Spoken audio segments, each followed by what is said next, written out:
Okay, sweet. Hey guys, we just to all of you out there that are joining us early, we are just getting ourselves warmed up.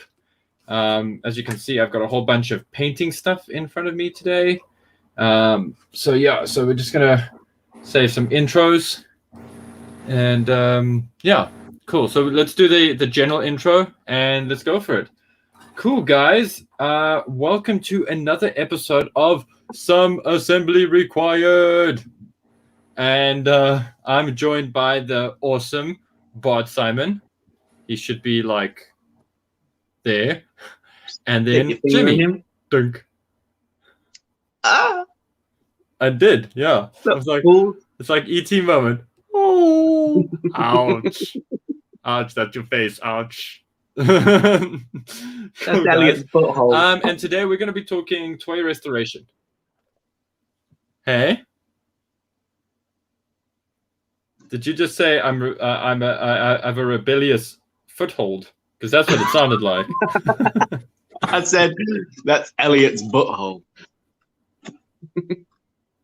Oh, yeah. We have to be. So yeah, I've got this. I got the guys together for this one because March Gear Madness is over, and it's been a pretty crazy month, and we did like 2 episodes, and I wanted to sort of, the guys and I were talking about how we wanted to bring it back just a little bit to some customizing and restoration and painting and that kind of thing. So I've got this very cool torch here from that Bart sent me, but you can see he's a bit of a fixer-upper, and and that's great because I actually got him for that express purpose of retouching him for the show, and I've been working up my courage to do so, and I figured, well, we can talk about a little bit of toy restoration and specifically GI Joe restoration, and maybe we can share some hints and tips and whatever's about how we go about these things and how we get stuff done. So so let's not mess around too much. How are you guys? Are you guys well? Are you winning? How is everything in your respective countries? Tell us, Bart. Me? I'm currently on a day one, I think, of a 14 to 21 day it's called a restriction of movement for the military, where we quarantine to make sure we don't have the COVID.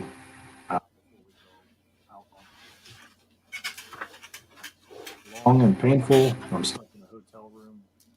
I got internet, TV. Luckily, I brought my PS3 with me and a bunch of games, so I don't go crazy, because we are not allowed out of this room at all, other than to do PT for an hour a day, twice a day, or to get our meals from the hotel lobby. Other than that, there's no social interaction physically with people, and going crazy. Cool. Join the military. When I say cool, I mean not cool. At least, sorry, what was that? I said join the military and see the world. Yeah. Yeah, no, guys. Well, at least we got you here on the live stream, and we can talk a bit of cool madness and hopefully prevent you from going stir crazy. And Jimmy, everything going good on your side? Yeah, everything's fine here. Got a nice little delivery through the post today of some old 80s video game magazines. British viewers might know computer video. Which ones? CVG.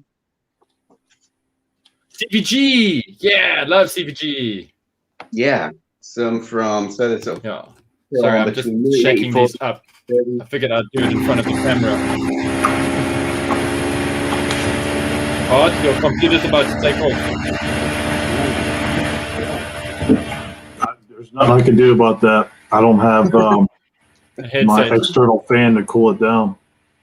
No, I understand, dude. It's all good. If you do catch it happening, we will just we'll pretend it's a plane or something. So yeah, for the listeners or for the viewers out there, I'm just shaking up these Citadel paints. If anybody knows anything about Citadel, you got to shake them like hectically. So I'm just gonna put old torch over here so you guys have something to look at while we're talking. Yeah, that's cool. So sorry, Jim, I didn't hear what you said. What did you get? Oh, I got about a dozen from between 1984 and 1987. Jim? All right. I'll share the camera for a minute to show you that era, sort of Space Harrier. Ooh. Look at this. Oh, welcome to the fantasy zone. 80s. Look at the shit artwork for the advertisements. Very cool. Love it. Absolutely love it. Oh, look at this. That is so poor, but so cool. Dude. Sorry. I love that magazine. That was a very, very good magazine. And a bit of a fun fact about that publication. It was one of the video games magazines that was quite naughty, if I can say so. It used to have, it sometimes had nudity in it. And was always wrapped in a plastic packet here in South Africa. Really? Yeah. So you're very Christian. Yeah. Well, but to be fair, it was wrapped in Britain because it was printed wrapping. So they must have had like a thing about the international version of it or whatever that came through. I would love to say something cool like I got stuff in the post, but I got a post slip the other day to say, oh, cool, I got some post. And I was like, yay, I'm excited because hopefully it's those Steel Brigade parts that you guys had sent me, or Dustin Cordish had also sent me a whole bunch of cool stuff. Well, I actually don't even know exactly what he sent me. He just sent me a collection of some modern era dollar store Joes, which I'm very excited about because I really like those. And and I went to the post office with the slip, and the lady like looks at me, and she's like, "Nope, that was actually we resent you the same slip by accident because of a problem in our system." So I was like, "Oh well." Yeah, so that was a bummer. So yeah. Anyway, so yeah, that sucked. Yeah. So South Africa has its moments. So I'm busy laying paint down on my wet palette now. I'm specifically using Citadel. The reason I'm using it is because in this case, I've got Citadel paints that are close to the colors that are on Torch himself. And they actually also are quite tough. They're very tough paints. They're made for miniatures that are used for gaming. For those of you that don't already know that. And so that paint is designed to be handled a little bit. It also has, depending on the paint, some of them have like a matte finish, some of them have like a bit of a satin kind of finish. And I find that generally works quite nicely with the G.I. Joe stuff. Not so much the matte finish, but the satin finish. So that's cool. So I'm just grabbing out some colors. In this case, I'm using Eshin Gray. That's the first color I've put in, but I know that it's not right. It's going to be too dark. And so what I'm going to do for that, I'm going to show you guys a trick that I like to use when I'm trying to copy colors. And I've got some of that stupidly expensive Citadel palette paper. Thank you, Duncan Rhodes. I don't know what they call this paper, but it should be called expensive paper. Everything for G. I think it's just basically. What's that? I say everything from GW is expensive. It is, sadly. I still to this day don't really know why, but cool, power to them. People buy their stuff. That's the thing. People vote with their cards, with their cash. So they're going to keep selling it for what they're selling it if people keep buying it. So anyway, the one trick that I like to do is I will put some on this palette paper, and I will hold it up to the gray on the figure and see like how close it is, and then I'll know what I need to mix in. So you guys can see that the autofocus should kick in. So on the video footage, it looks like they're very close, but they're not. The paint is actually quite a bit darker. And when it dries, it'll probably dry a little bit darker too. So I'm just going to add like a touch of Pallid Witch Flesh, which is a nice like cold white. And it's just going to pull that gray down a little bit, but I'm literally going to add it like in touches. And this is a whole new bottle of it. So let me actually get one that's not a new bottle, because I have a habit. I don't know if you guys feel the same way, but I like to, if you buy black or white paint, I always, when I go to a hobby shop, will buy 2 white and 2 black paints every time I go. Not every time, but I mean, every time I go to go and buy a white paint, I always buy 2. And every time I need black, I always buy 2. So I always have in reserve, because those are the colors that I find tend to sell out the quickest. I don't know if that's your experience as well, gentlemen. I hardly ever use white. Nope. I always have the pot of white seems to last me forever. The only thing I seem to use it for is like the specular of an eyeball. Yeah. All right. Okay. No, so I like to use it a lot for like mixing, for mixing colors. I am, of course, I suppose maybe I should expand a little bit, but I am actually referring, of course, to not necessarily always Citadel paint, but actually other paint, like stuff that I airbrush with. That tends to be the stuff that, I run out of a lot of, because when you're doing like, I just find for myself when I work on like Gundam kits and things like that, you guys can see what I'm doing here, right? Okay, cool. When I work on Gundam kits, it tends to be one of those things where you end up using a lot of white, because a lot of Gundam kits are white. It's just their design, their nature. So, yeah. So, I tend not to mix a lot of colors, Polly. I don't know about you and Bart. I tend to always stick to the color of the pot. I try and find a color to match what I'm using rather than mixing them. I just think, because I use the same base coat for a first coat of dry brushing, so I tend not to want to use my own mix. It's so hard to match it later on down the line if you want to redo something. I got a really good hobby shop down the street from my house, and he carries 4 different brands of paint, because he mainly sells model train stuff, and he almost always has a color that I need. It's rare that I mix anything anymore unless I'm working on a vehicle and I just want a certain color tone, for dreadnoughts or something like that, because dreadnoughts have those funky colors. I tend to mix too much, and then it's like, okay, now I'm stuck with all this paint that I probably won't use for years, and then when I go to use it, it's going to be dried up. Yeah, you see, I'm the other way around. All the model shops in South Africa, to say all of them, the majority of model shops in South Africa carry Tamiya, and Tamiya acrylics have got kind of a limited palette in terms of like brighter colors that are like cool for like mecha or miniatures. I mean, I don't know anybody who would use Tamiya paints on miniatures, to be quite honest. But anyway, they've got those, and then we've got the typical Humbrol, and then we've got Revell, and then there's Citadel, but not every model shop carries Citadel. And then we've also got, now, thankfully, we've got all of the Vallejo stuff. A lot of guys are starting to carry Vallejo, which is fantastic, because we need Vallejo. And generally, generally guys like Vallejo and Citadel are very good at making the colors that you need for their stuff.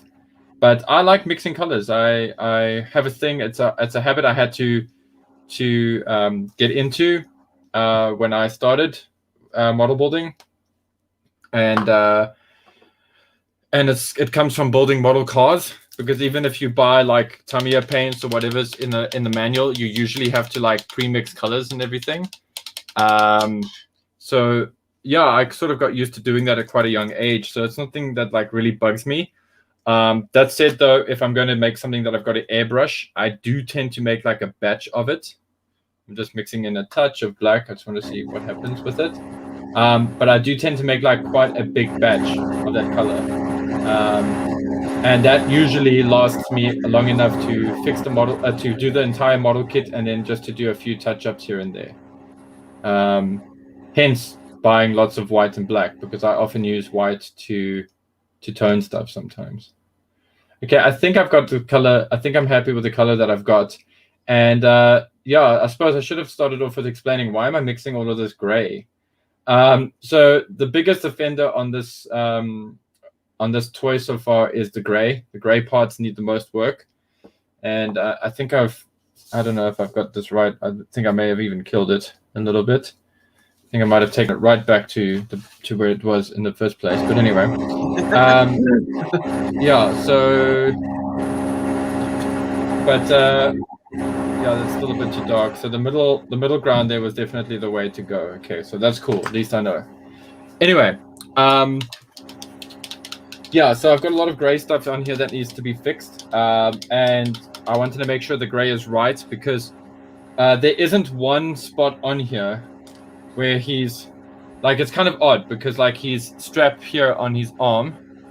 Just want to get that right there. Okay, the strap there is missing gray, the glove's missing gray, the holster here is missing gray, the knife is missing gray.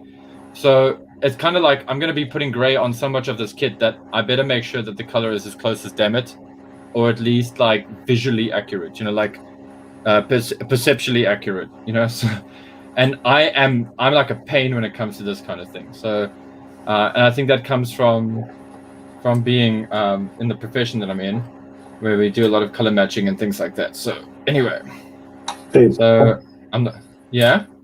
We got a question in the comments. It says, "Are you going to paint the whole thing or just the chipped part?" I'm going to just paint the chipped parts. Maybe that's lame. I don't know. But I just want to restore him. I want to kind of make sure I get him right first. And then if I feel like I can do more, I probably might do that, you know, and get into it a bit more. Mm-hmm. But yeah, who asked that, by the way?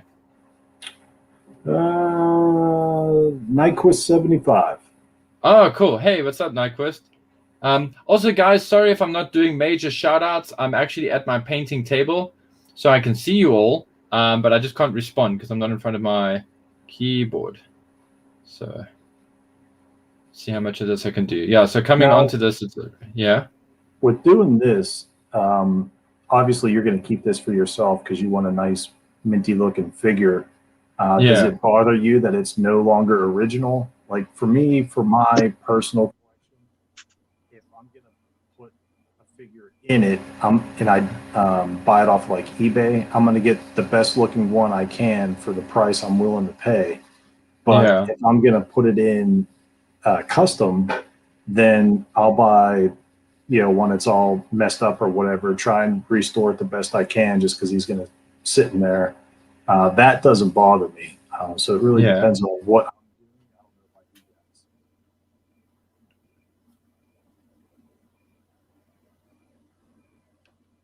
that. Lost you there for a second, Bart? I said, you know, I don't know about you guys, how you feel about that. You know, for me, for my collection, I want it to be as pristine as possible. That way it's all original. It hasn't been touched up or anything like that. But for a vehicle driver, or, you know, a guy in a vehicle, I really don't care. I may restore a figure close to original just because he's going to sit in there. I don't know what you guys feel about that. Jimmy, what do you say? I only got half that question. But in short, yeah. No, Bart was just basically saying in short, like, if you buy G.I. Joes, do you care if they've been restored, or do you buy them as perfect as possible, or like, what is your sort of your criteria when it comes to buying vintage Joes, or what was your criteria when you used to buy vintage Joes? I guess I'm not really a serious toy collector. I never really have been. Yeah. So when I buy stuff now, it's purely as fodder for custom work. And when I used to buy it, when I first got back into Joe, because I wasn't a pristine collector, I didn't care if they were battered and beaten. I didn't do anything to them anyway. So Right. I wouldn't. For me, yeah, you wouldn't. No, go for it. Sorry. Oh no, I was just gonna say, like, this torch that I've got in my hand that I'm restoring is too far gone for my collection. To be fair, like it would irritate me for it to have this much wear on it. You know, like, but then again, because of the play motion stuff and whatever, and also because of like knowing Steven, I must say I've sort of gotten into the like what I like to call a stunt toy.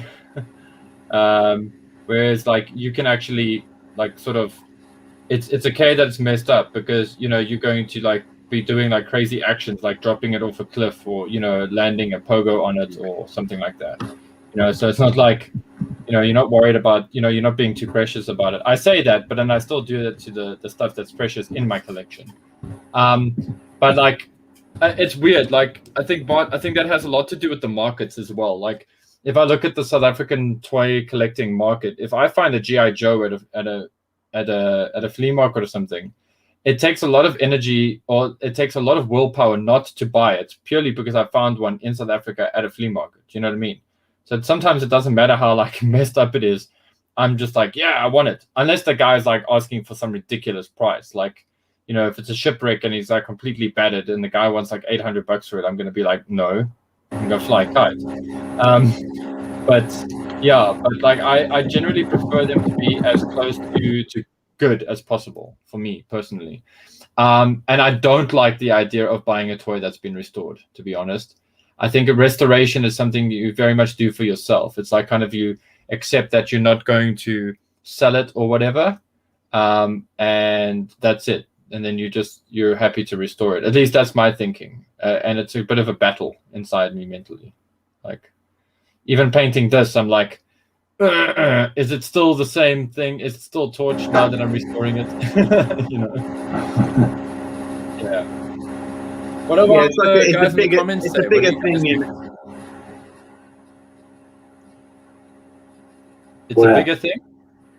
I'd say it's a big thing in antiques and furniture, more that kind of aspect, that sort of sympathetic restoration where people still want the damage and the sort of patina to things, don't they? It's slightly different with, I think, action figures and that. But that's just, yeah, like I kind of feel like, you know, like a tin toy robot, for example, kind of seems like something that, you know, you would look at it and go, oh, it'd be so cool to restore it. But then at the same time, your like memory of those toys is that they were never ever in pristine condition. I mean, like if I think of people I know who have some of those tin robots, for example, I don't think any of them can actually remember when it was bright and shiny and new. You know, that's kind of the thing. It's part of your memory for it to be so like ragged. You know, it's like Hot Wheels as well. I would be like kind of surprised if, well, I know that there are collectors, and I know that Hot Wheels has had a collecting mindset behind it for like years. So I'm sure that there's guys that have had Hot Wheels from like the 60s and 70s that are still in pristine condition. But for the most part, like when I see guys restoring Hot Wheels cars, I'm like, that's impressive. But I don't think they resell them. I think they do sell them off as like customs or something, you know, or restorations.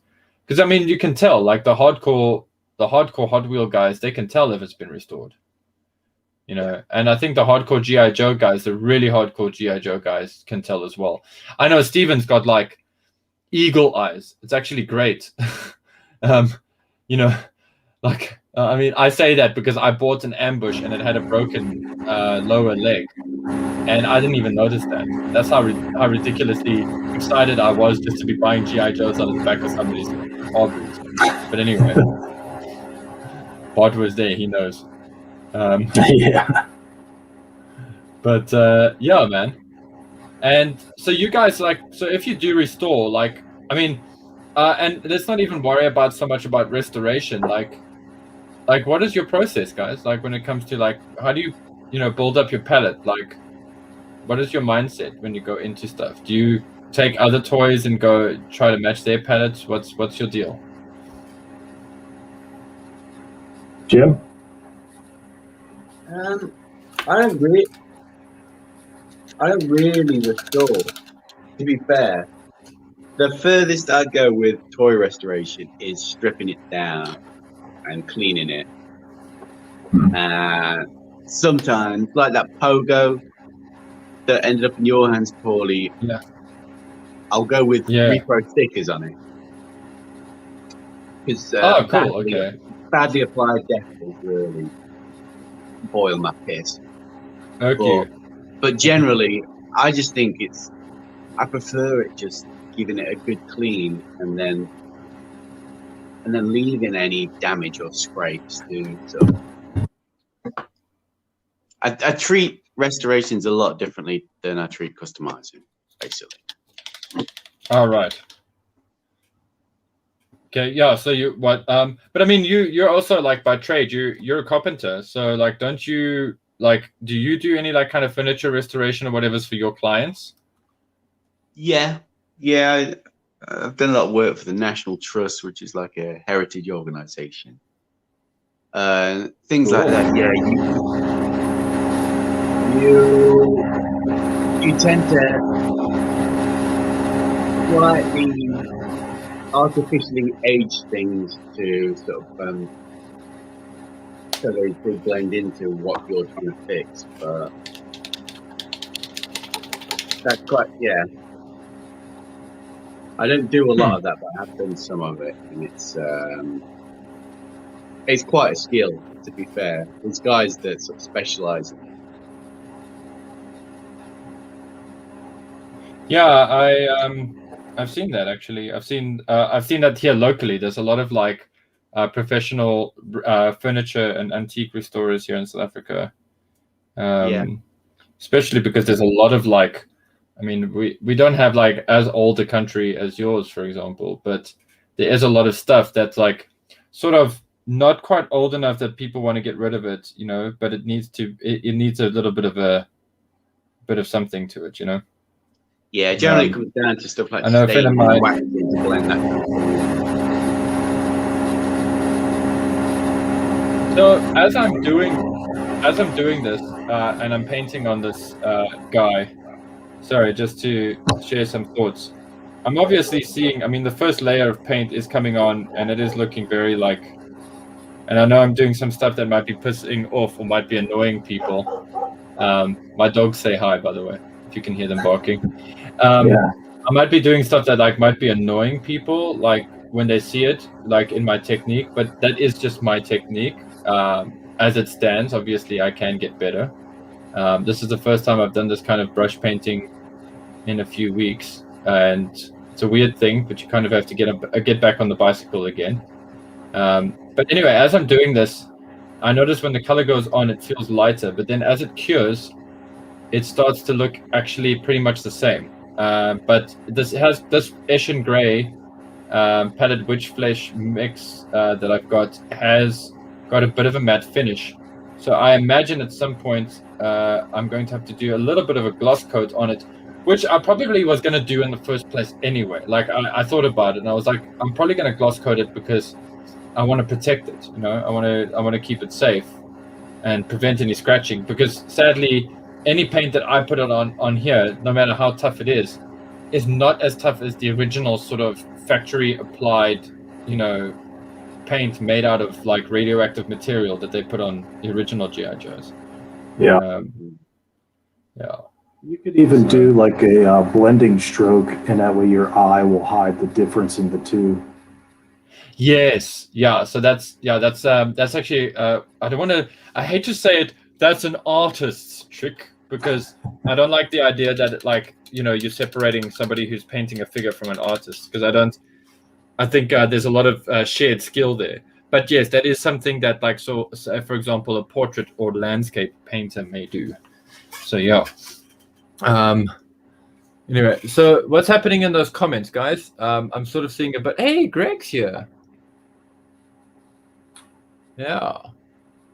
Retouching the silver on V3 Snake Eyes Form BX 257 style is about as far as he goes for restoration. Okay, cool. Yeah, that makes sense. Stephen for example, enjoys a low effort approach to most restoration, just because, you know, it's. I think Steven just likes it like he can get it done quickly and then he's happy. But he's had fantastic results with like Sharpie markers that I think I may have mentioned in the show before. But anyway, this is looking okay. Hold on. This is yeah, it's getting there. The camera is definitely making it look a little bit brighter from what I can see. Yeah, which it is looks good. fine. It's looking not bad. It's looking good. If I have to compare it to the original, and I think I will do that. Maybe just like do like a little bit of a video kind of thing. But that's the original is here in my left hand, and the retouch is in my right hand. See if I can equalize that lighting a little bit. So yeah, the retouch is a little bit lighter. There are ways around that. I can still fix that. I can still do a little bit of a. Thanks, Greg. I can still do a little bit of a filter on that, using some some glazing medium or whatever, just to work that in a bit if I want to get like really into it. And I kind of do. Like, it's like weird. It's like my goal with this is I want to restore it, restore and touch up those little points, and but maybe like on the skull, which I'm going to get to now, I'm going to work it up a little bit like a skull from a miniature figure, from a mini, like from like a Warhammer mini, a Wargaming mini. So I might actually do a little bit more interest in that. And I'm actually going to move in on that now, just because I think it'll be fun for you guys to watch and see what I do and see the result. Otherwise the rest of it is silver. And also I want to maybe bring out these chains. There's some chain detail here. I'm so glad I clipped my nails today. Things I should have checked before doing the episode. But yeah, there's a chain that is missing on Torch, and I've always thought, well, it'll be cool to bring that out. And I recognized that when I was doing an artwork of him the other day, probably a month or two ago now. But yeah, anyway, so onwards and upwards. We carry on. We're moving on from restoration to enhancement. Yeah. Or a custom. Yeah, there we go. It's becoming a bit of a custom, yeah? What's your end goal with this guy? Like, where's he going to end up? Oh, probably in my collection. I'm probably going to just keep him as my stunt Joe. Like, how do I put it? Like, I'm very sentimental, okay? And so what tends to happen to me is if somebody sends me a toy, like for example, Bart, I got this through you, for example. Like I kind of like the fact that it is that character. It's got that story to it, and so like I think this will be like my cool sort of. I think he's still gonna be my stunt Torch, to be honest. But like I'm never gonna sell him off or anything like that, unless people in the comment. No, I'm kidding. But maybe I'll do like a future project. Maybe I'll restore one and do like a whole bunch of miniature painting style stuff on it. Maybe we can give it away as a prize or something. Put a hairy chest on him. Yeah, give him a hairy chest. That's one thing I really don't want to mess with. I don't want to mess with that skin tone, because the skin tone on the Dreadnoks is usually, in my opinion, all over the place. Because like Monkey Wrench, I've got a Monkey Wrench here is also that needs some TLC. This friend of mine gave me from the Toy Museum, and I got it. He put it aside for me and gave it to me as like a gift, and it's cool. And you'll see he's mostly good, but his screw, I think something's broken inside. I don't think the screw has got enough bite. And you can see he's got some assembly required crotch going on there. He's packing some firepower. He's a little happy. Yeah, so I gotta say, I mean, this is the first time I've seen Monkey Wrench's crotch. Because my Monkey Wrench doesn't have a crotch. See, all those guys to me should be like a golden brownish kind of lightly tanned. Because if they're going to be on motorcycles all day, they're going to have some sunburn or whatever from riding bikes. right? No, I agree with that. I agree. That's why I like to do it on whenever I do artworks of them. I like to give them like a bit of like redness on them to show that they've got a bit of a tan, and also that they drink too much grape soda. So yeah. Anyway, I think I've got a good 15, maybe 20 minutes to get the skull painted. I think I can do it. So yeah, I'm going to neutralize it first. So I'm going to start with a color called a Sharpie bone. It's quite a good one for like bone base. I like to use it a lot for like plague marine stuff. Yeah, it's nice and dark. A lot on Space Wolves paraphernalia. Just get a chrome silver Sharpie and be done with it. But for the skull, no, I kind of like the fact that the skull is so alive. Like it's weird. It's like it's clearly not like a small human skull. I mean, because that would be like ridiculous, you know. But it's definitely like not. I kind of feel like it's a real skull, you know, because like I don't think a biker, let alone somebody from a biker gang, would wear like a plastic skull around their neck. I mean, wouldn't you be kind of like the laughing stock if you did something like that and you're in a biker gang? Like, oh, there's old plastic skull. He's so hardcore, you know.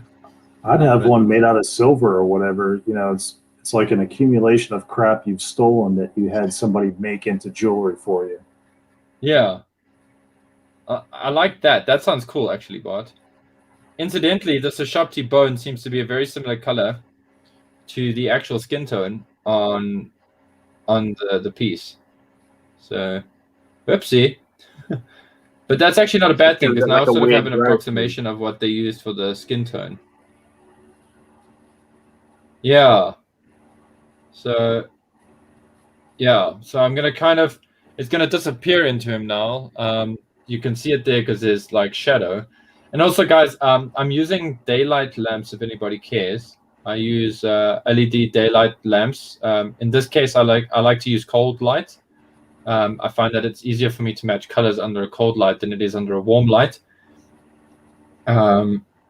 Yeah, especially because warm lights make cold highlights look warm, and then it kind of messes you up a little bit. Because my general rule of thumb, and I'm not saying this is a rule you should stick to, but generally, as you make things brighter, they lose color information. So the brighter something becomes, the less color it has, and then the darker something becomes, the more saturated the color is. You know, like shadow is where you can like really play with color, and so I like to, in this case, whenever like something as simple as a skull, I normally wouldn't start a skull with a Sharpie. I'd normally start a skull with like a like a brown sometimes, you know. Just so that like that little bit comes through, and then I would go with the Sharpie, and then I would go with like different white tones on it. But I want this to be simple, so you know. And if I, you know, the cool thing is if I, you know, the beauty that is like painting like this, you know, this is not truly a miniature, strictly speaking, because a miniature is like way smaller than this, and you have to be careful with packing on detail. Like miniature, like the whole beauty of like painting a miniature is managing your paint, managing your layers. Whereas this, I feel like I can get away with it a little bit. So yeah, so the idea here is that like if I don't like what I've done, I can just paint over it. You know. Hey, is that GIJOE and Tetsuo's Wrath? How's it, man? You know that paint that's called Army Painters or something like that? Oh, yeah, that crap. I mean, that stuff, yeah? They have one called Bone or something like that I use quite a bit. It's like an off-white with a little bit of like tan in it.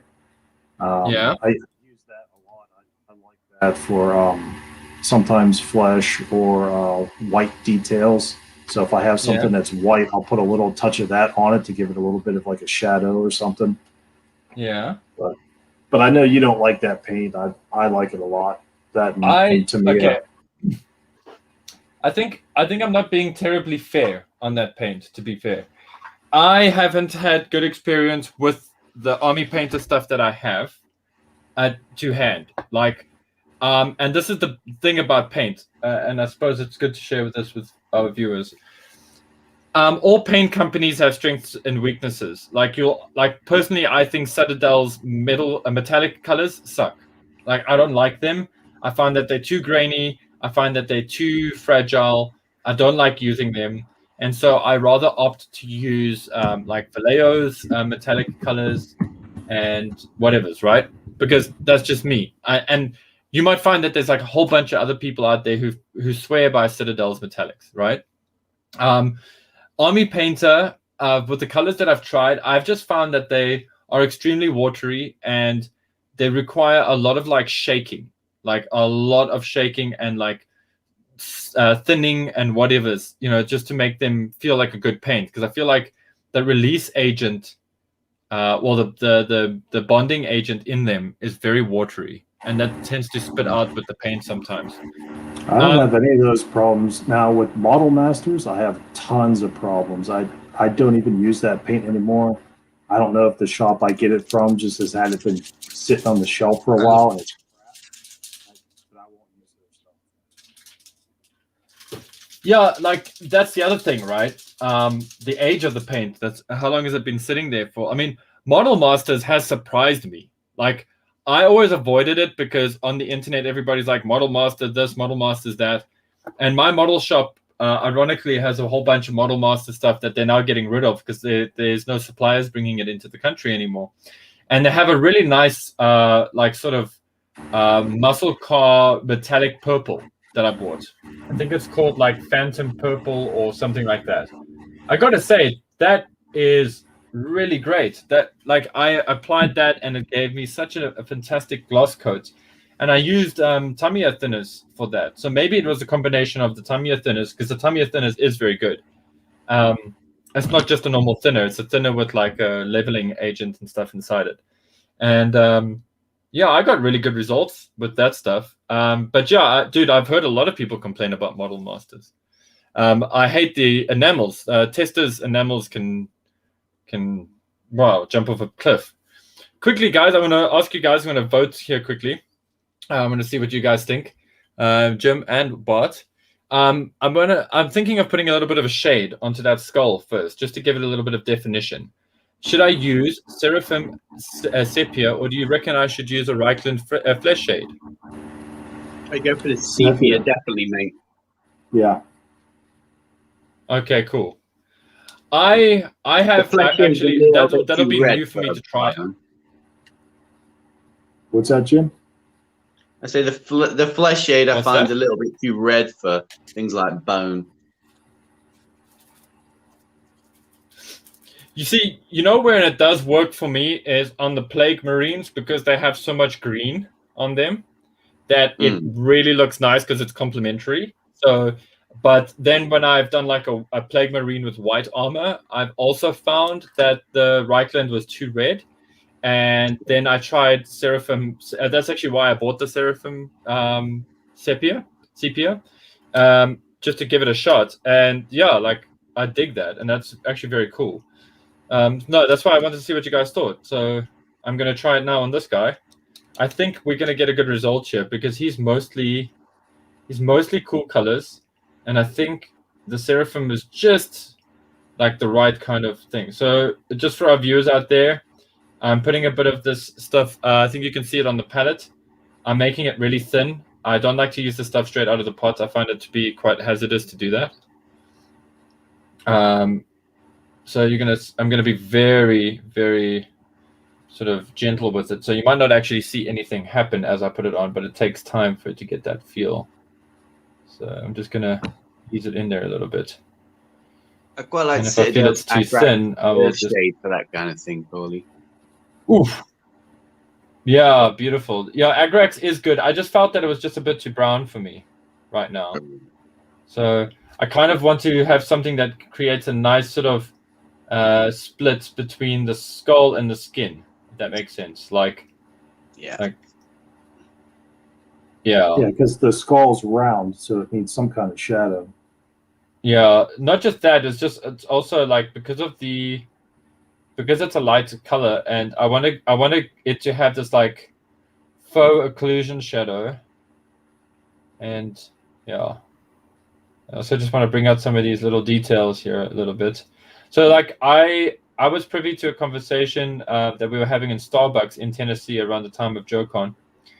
And one of the gentlemen there was a guy called JD Onisi, or as we like to call him, JD Onesie.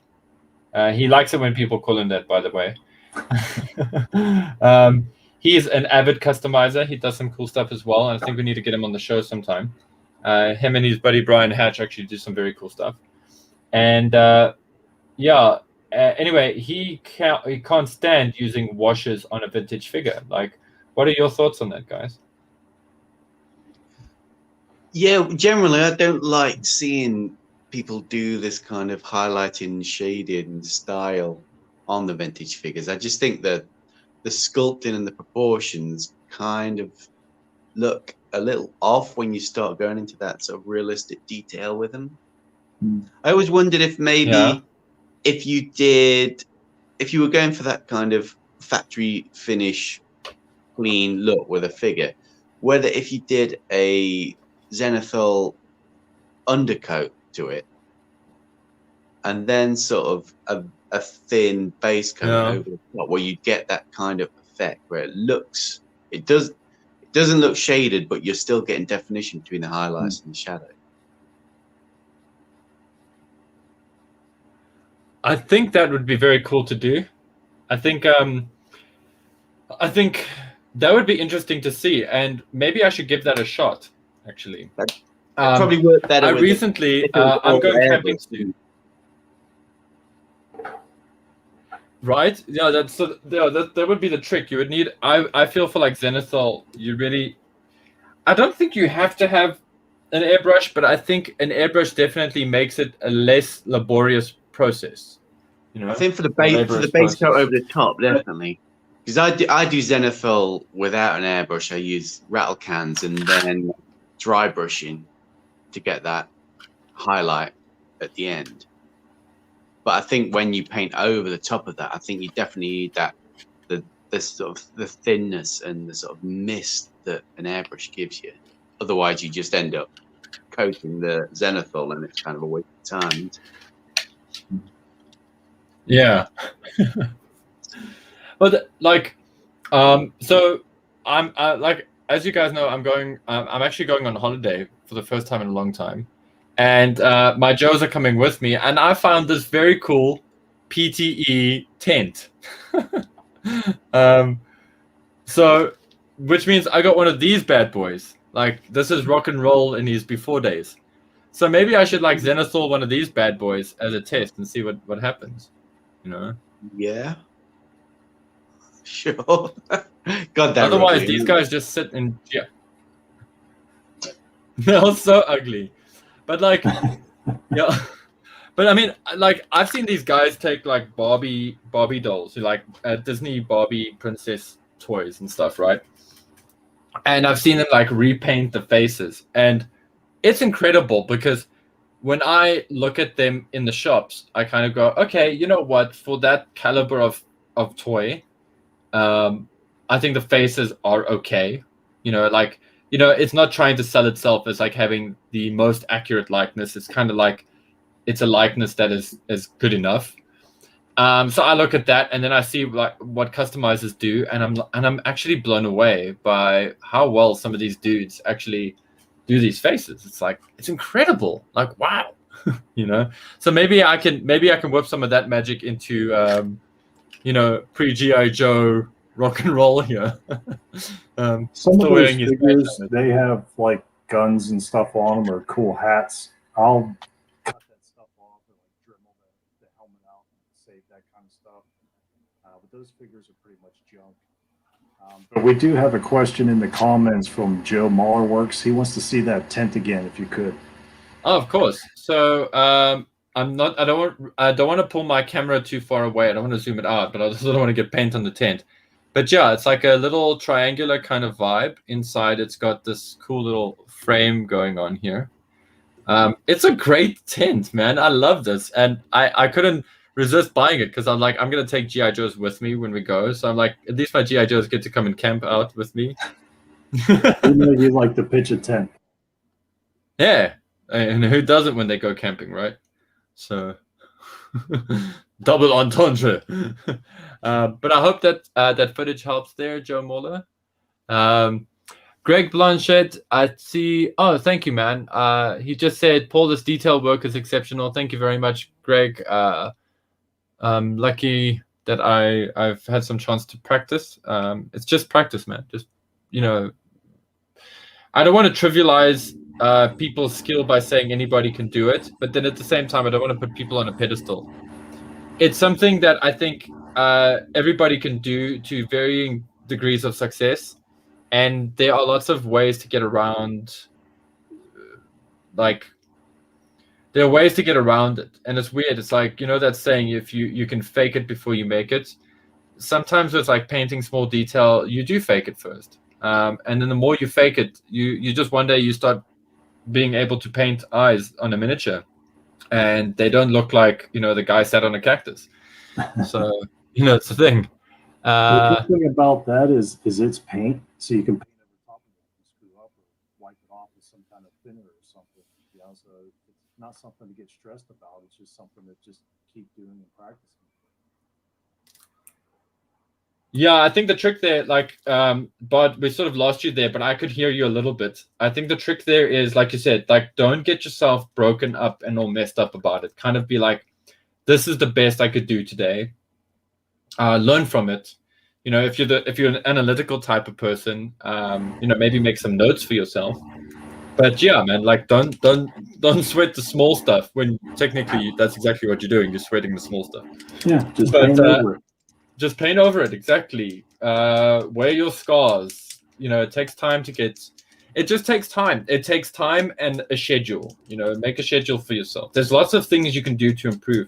I mean, this is the same kind of stuff I tell my art students. You know, like when they like, oh, I can't draw hands or whatever, and I'm like, well, how many hands have you drawn? Like, I don't know. I'm like, well, here's the thing. If I tell you that I want you to draw 500 hands by the end of the month, based on photos that you take of your hands, then you can, at the end of the month, you can say you've drawn 500 hands. I don't know how well you've done it, but you can say you've drawn 500, and you can look at them and see if you've improved.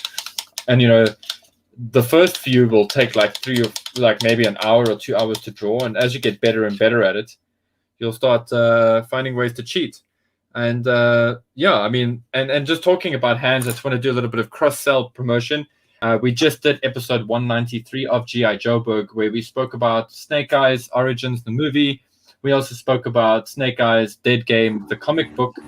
And we also spoke about some of the Snake Eyes, the Origin GI Joe figures that are coming out. And yeah, and why did I segue to this? Because there are certain artists who work on that comic book who also, you know, have improved over time. But there are a few issues there. But anyway, but what I'm saying is like, you know, you can see an improvement in that guy's work, and that's because he's been doing lots and lots of stuff, and because he's practiced. And, you know, obviously he's heard a lot of people give him flack for the way he draws hands, and he's obviously taken that quite personally and try to get better at it. That Snake Eyes' feet are great, by the way. It's something I didn't say on the podcast. But anyway, guys, so if you haven't checked it out, go and check out episode 193 of GI Joburg. It's also on this very same YouTube channel. Cool. I think I've got a little bit of dryness here. I can actually work with the skull. I'm going to do a little bit of Screaming Skull on it. I feel like I'm going into Screaming Skull a little bit too quickly. So I think I'm just going to give it... I feel like... I don't know if this is the right thing to do, but I feel like if I just give it a little bit of Oshapti bone again, just a little bit, and maybe just thin it a little bit, like sort of glaze it in there, it might be better. So let's see what happens here. So yeah, I'm just going to start going to the hottest points. I don't know if you guys can see what I'm doing. Okay, there we go. Looks like you can. Yeah, a little bit. Cool. Oopsie.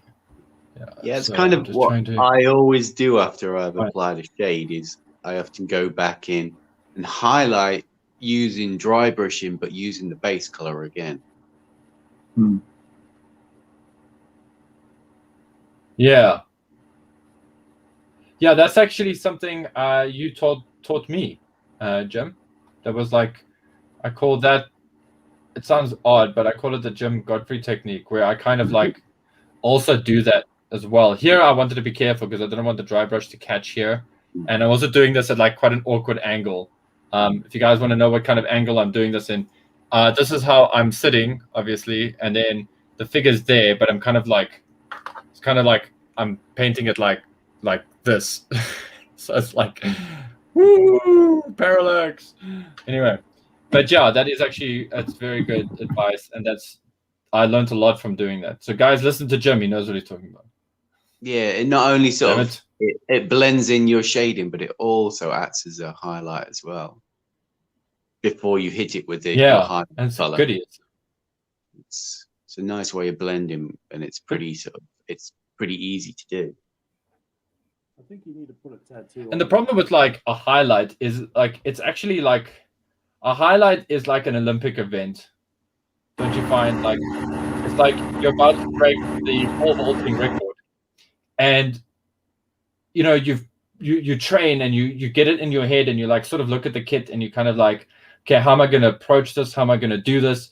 And then you do it, and it's over. There's like nothing fancy. It's just like, you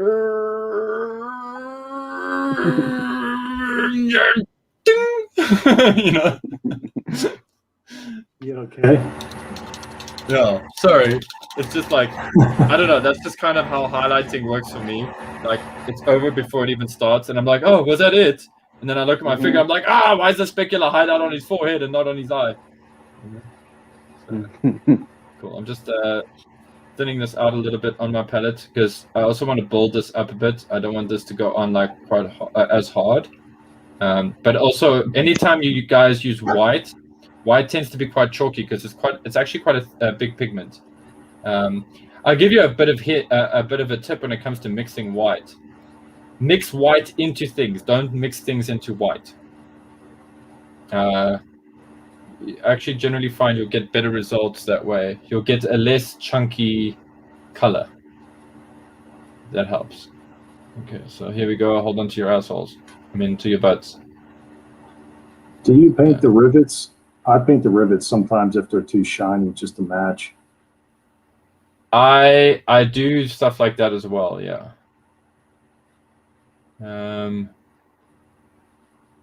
I enjoy painting rivets. It's oh god, here comes a pun. It's riveting. Okay, so I'm just gonna so it's difficult. I can't tell from the footage because I can't see it now because I'm like balls deep in doing this, right? But the basic idea here is that I'm sort of trying my best not to touch the kit with the paint. Like, it's like a funny game. It's like I'm being confident enough to know that when it does hit it, it hits it. But when it I'm kind of like flirting with it. I'm like, you know, I'm like, I'm trying not to like be, like you like that's at least my mindset here going in. Jim's looking at me and he's like, oh, Paul, I thought you were like good at this. You're like a rank amateur. I know what you mean. It's like throwing a jab. The stress of being live. Stress of being live. Yeah. Although, like, yeah, we're cool. Like, we got cool people. Like, thankfully, we don't have people that, like, you know, shout out from the crowd, like, sweep the knee, you know, sweep the leg, you know, or put them in a body bag. Put him in a body bag. Yeah, exactly. You know, man. Season 3 of Cobra Kai cannot happen soon enough for me. Yeah. You guys check out the trailer for the Hitman's wife's bodyguard or something like that, which is the Hitman's Bodyguard 2. Yeah, I think I saw it once. I love that movie. I didn't think I would love that movie. I love that movie. Wow. Yeah, it was surprisingly funny. like, and properly, like big time. Yeah, that was special for me. Did you see the trailer for that new Jason Statham movie that's coming out? I didn't, but I did see the trailer for the new Fast and the Furious, which looks absolutely ridiculous, and I'm probably gonna watch it because I'll watch it. it looks like the biggest load of crap, but I'm gonna love it because That's I why like it's fun. cars. Yeah. It's exactly that. It's fun. It's stupid. It's good stupid. But then again, like, to be fair, like some of this, oh god, people are gonna hang me by my balls if I say this. I feel, but there are some like genuine moments in those films that are actually like quite, like, I want to say touching. You know, Yeah. not in the most obvious way, but like, yeah, they have They their are a merit. family. They ride together, they die together. Cool, guys. I think we're gonna leave it at that because we only specified an hour for today's stream. If it's got you wanting more, let me know in the comments, and I will. Let me do this. I will leave him up to here, and if you want to see more, let me know in the comments, and then I will do. I'll carry on with them on the next episode, and whatever's. If you like, no, finish him, then I will do that too. So let me know in the comments. Finish him. Paul-less victory. But yeah, like, so we didn't get, like, I got some stuff done. I got the first coat of gray on his gloves, which I seem to have wiped off at some point with my hand on one of them. But I'm happy with the color I got. So I'm just going to quickly touch up all of the gray stuff that I did already. I am going to touch up the gray that I left behind, and I'm going to leave the skull and the chains and whatever's for another episode or whatever's, because I think that would be fun to do. And yeah, just a little bit of work that needs to be done on the hair. Otherwise, until next time, guys, keep it classy and keep it locked into GI Joburg and some assembly required. And we'll catch you on the next one. But we got you, man. If you need anything, just give us a shout while you're in your quarantine vibe there. And yeah, and I will see you guys soon. Cool. So everybody say goodbye. Say goodbye, Bart. Bye-bye. And Jim. Goodbye, everyone. Yay. And say goodbye, Torch. Goodbye. And yeah, until next time, yo, Joburg simply required something. Bye-bye. Something. Bye-bye.